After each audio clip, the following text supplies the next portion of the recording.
Hey, what's up, guys? Welcome back to my channel, the Mental Wellness Channel, Higgs. I'm Wahiga, aka Higgs, a recovering alcoholic. Welcome back to my channel, guys. I am so sorry that I've been gone for a while. I think about 3 weeks, but we had a death in the family, and I've also been going through some things, and I needed to take a break. I really needed to take a break. But now I'm back and I want to discuss some things with you guys. Wow. Yeah, let's woosah together. Yeah, it's been a difficult month. January is always difficult. And I'm here to talk about it. I've been seeing in the news that people have been deciding to check out. I'll talk about the celebrities. There was the Miss USA from North Carolina who jumped off a building in New York, right? There was Regina King's son who killed himself at 26 years old. There was a mayor of Maryland who also took his own life. And I think I saw these stories in the span of 1 week. And I was like, whoa. What was interesting, I think, is the way the news portrayed it. The news was just, oh, we're in shock. We really need to talk about mental issues now. What's going on with people? Check on your strong friends. And I don't think it's that simple. Just asking someone, how are you doing? How are you really doing? By the time you get to the point of suicide or contemplating, killing yourself, you've really gone into that rabbit hole. I think you've almost gone through the 5 stages of grief. And I'll talk about this from my perspective. And this is all my opinion because I have experienced suicidal thoughts and ideations. And you go through denial, denying that there is a problem to begin with. Actually, let's start here. Having suicidal thoughts is not normal. Having the ideation of not being here anymore is not normal. Suicidal thoughts are not normal. Thinking of killing yourself is not a normal response to life. And having such thoughts normally shows that there's a mental disorder or something mentally that's not right. Whether it be the chemistry or biological chemistry or whatever's going on mentally. What's so interesting to me is that we are people, and as a people we acknowledge that we have a mind, we have a body, we have a spirit. We always talk about and emphasize our spiritual being. We talk about religion, we talk about the need of pursuing God and having a God in our lives. We talk about the need to protect our temples, which is our bodies. And I mean, the beauty, cosmetic, the world is just filled with advertising towards catering our bodies and to look better and to feel better. Health and gymming and juicing and eating right. Those are all things we promote gladly and loudly. But then when it comes to our mental faculty, something that each and every one of us has, we fall so short. What is wrong with saying that I have a mental illness? If I have a mental faculty or I have a mental space in me, can I be mentally ill? Yes. I can. So what is so wrong about saying, hey guys, I'm bipolar. I need help. I'm having thoughts of suicide. I'm thinking of killing myself. This isn't normal. But instead, as a society, we keep quiet, we shrug it off, we call it demons. We say this person has been watching crazy things or something. I mean, we make up so many excuses. And yet it is a part of us. And if it is a part of us, why can't we acknowledge it can also get sick? And through medicine and therapy, it can be corrected. It can be managed. I'm a bit heated because I'm angry. I'm angry because of the conversation or lack thereof of mental health in this world. People don't have to keep dying like this.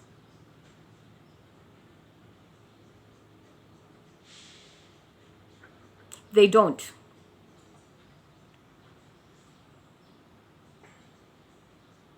I have a mental illness. I'm experiencing thoughts of suicide. This is not normal behavior.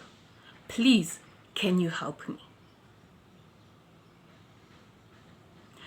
The narrative that has been going on is insulting. For example, the Miss USA, North Carolina, she was an attorney. She was 30 years old. She was gorgeous. She was beautiful. She worked for Extra News as a news correspondent. She interviewed celebrities.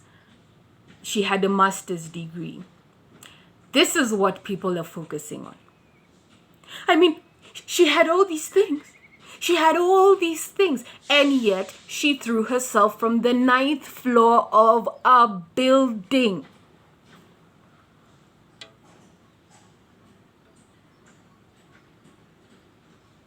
So this narrative that people are saying, she has everything.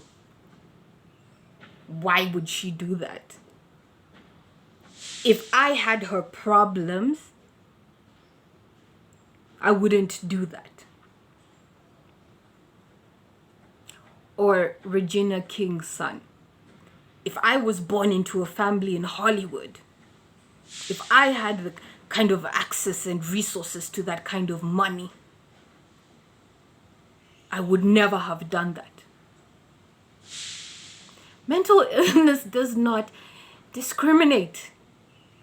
It does not discriminate.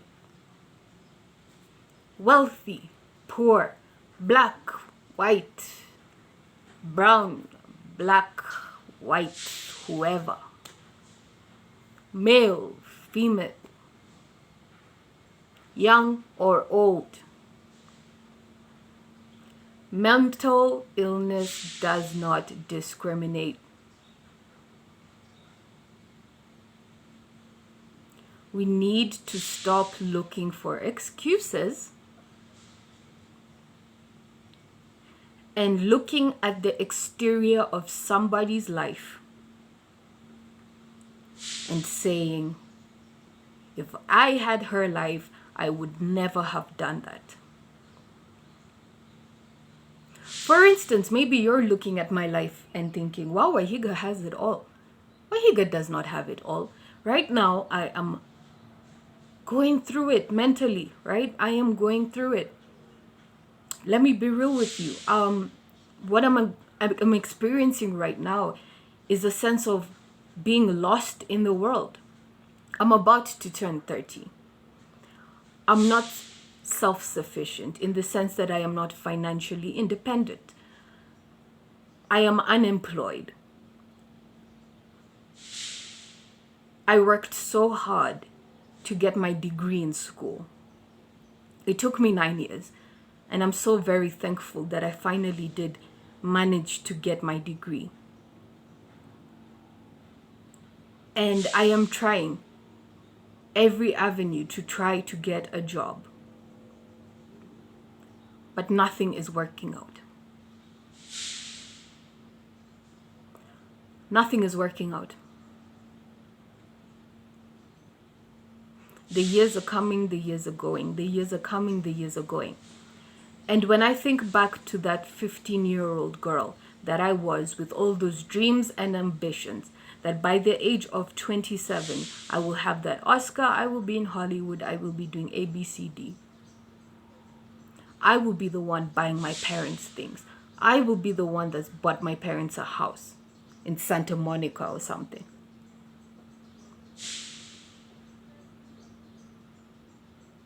And to be still depending on them at this point is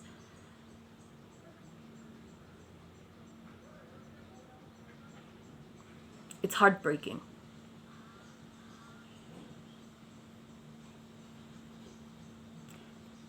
Because it leaves me with so much regret of the years that I messed up.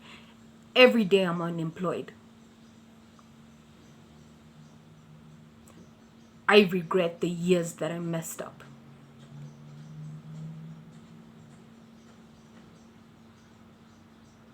Am I the example of what a firstborn should be? I don't believe so. You know, people send you these quotes and tell you these things that life isn't a race. Who are you competing against? No, Wahiga, it's not about what amounts you bring to the table. It's about what you bring to the table. And I completely understand that. And I'm trying to be patient with myself, with God, with my journey. But every single time I can't foot a bill, I am reminded of how much time I have lost and how much catching up I need to do. But I can't force you to give me a job. I can't force somebody to give me a job. I've exhausted all my resources.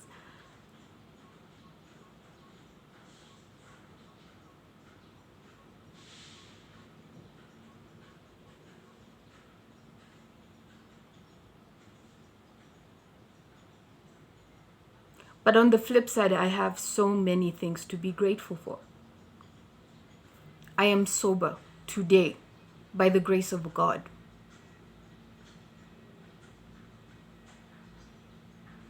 Mentally, I am okay. Right? I'm not in hospital. I don't need to be in a hospital. I am lucid. I'm well. I'm okay. And this too shall pass. It will.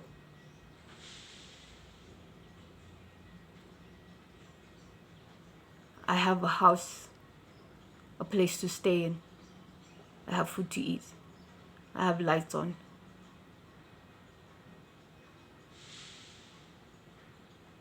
I have entertainment. I have a place to lay my head to rest tonight. I have amazing parents who support and love me and continue to hold my hand whichever way I go. I have a loving and caring boyfriend who is there by my side and who understands me intricately. I have wonderful friends in sobriety and in this 12-step program that keep me going one day at a time. I have so many things to be grateful for.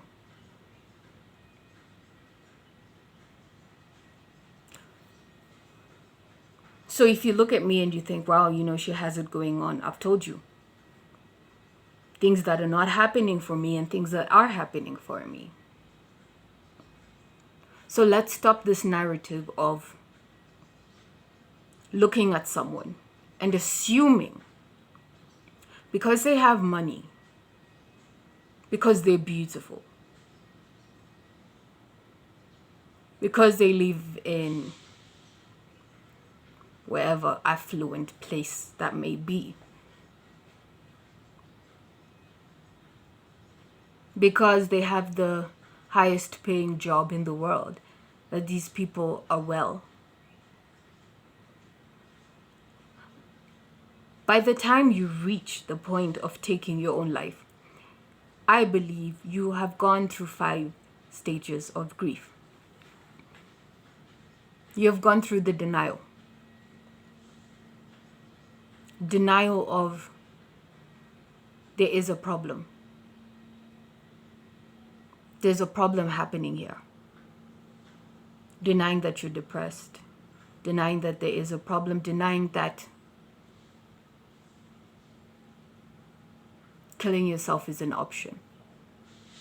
So you go back and forth, back and forth. I mean, it's something that you contemplate and you marinate over for a long time. It's not a split-second decision.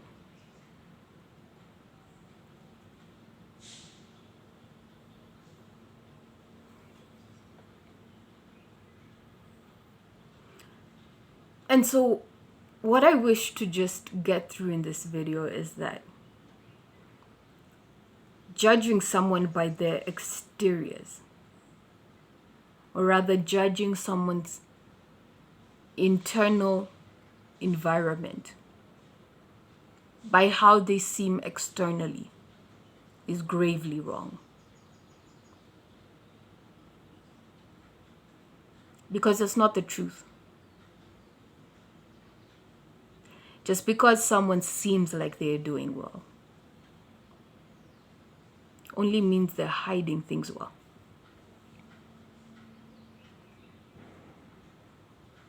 Mental illness is something that we must take seriously and must talk about openly. It's the silent killer. It comes with a lot of shame and a lot of stigma. And I honestly do not understand why. My argument is that if we have a physical body, if we have a spiritual entity in us, if we have a mind that we acknowledge, if we have a mental entity, a faculty that we have in us, why can't we say that it is okay to admit that sometimes mentally we are unhygienic, and being mentally unhygienic can lead to suicidal thoughts and can lead someone to act on those suicidal thoughts.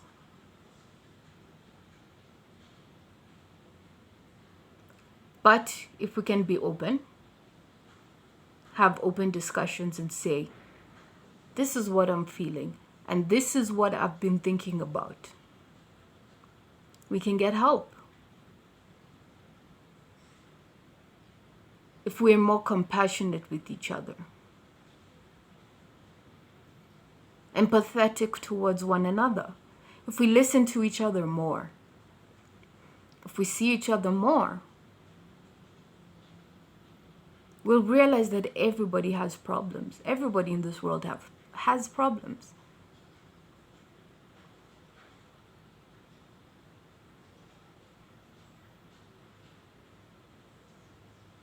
But the way that we process those problems is different. The way I process my problems may hit me mentally harder than you. or it may hit you mentally harder than it hits me. And that's okay. That's why we're different. But that's why we have mouths to speak, to say what we're really feeling. Before I end this video, I just wanted to say thank you so much for 1,000 subscribers. That's amazing. I can't believe 1,000 of us are here. Thank you so much for subscribing to the mental wellness channel, Higgs. I promise to give you more vulnerability, more content coming up very soon. Thank you so much for taking the time to watch and support my channel. Until next time, bye-bye.